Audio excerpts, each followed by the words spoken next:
વર્ષ 2036માં ઓલિમ્પિક અને 2030માં કોમનવેલ્થ ગેમ્સની યજમાની માટે ભારતમાં તૈયારીઓ ચાલી રહી છે, જેને પગલે અમદાવાદના નારણપુરા ખાતે ગુજરાતનું સૌથી મોટું અને અત્યાધુનિક સ્પોર્ટ્સ કોમ્પ્લેક્સ તૈયાર કરવામાં આવ્યું છે। ત્યારે 1.18 લાખ ચોરસ મીટરના વિસ્તારમાં ₹824 કરોડના ખર્ચે બનેલા આ કોમ્પ્લેક્સનું આગામી 14 સપ્ટેમ્બરના રોજ કેન્દ્રીય ગૃહમંત્રી અમિત શાહ દ્વારા લોકાર્પણ કરવામાં આવશે। આ દરમિયાન ભવ્ય કાર્યક્રમ અને જાહેર સભાનું પણ આયોજન કરવામાં આવશે।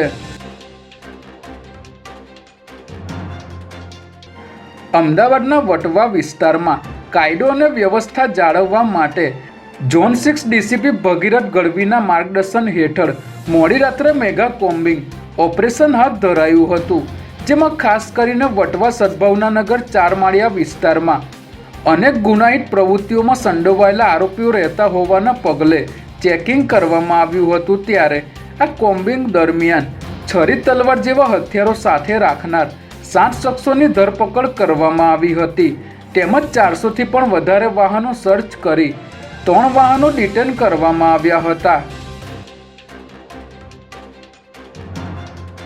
ભાજપના ધારાસભ્ય હાર્દિક પટેલ સામે અમદાવાદ ગ્રામ્ય કોર્ટે 2018ના એક કેસમાં ધરપકડ વોરંટ ઇસ્યુ કર્યું છે।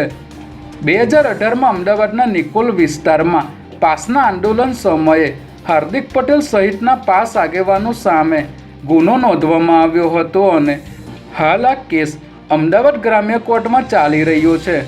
આ કેસ અત્યારે આરોપી ઉપર ચાર્જ ફ્રેમના સ્ટેજ પર છે, પરંતુ આરોપી હાજર રહેતા ન હોવાથી વિરમગામના ધારાસભ્ય હાર્દિક પટેલ સામે કોર્ટે ધરપકડ વોરંટ જાહેર કર્યું છે।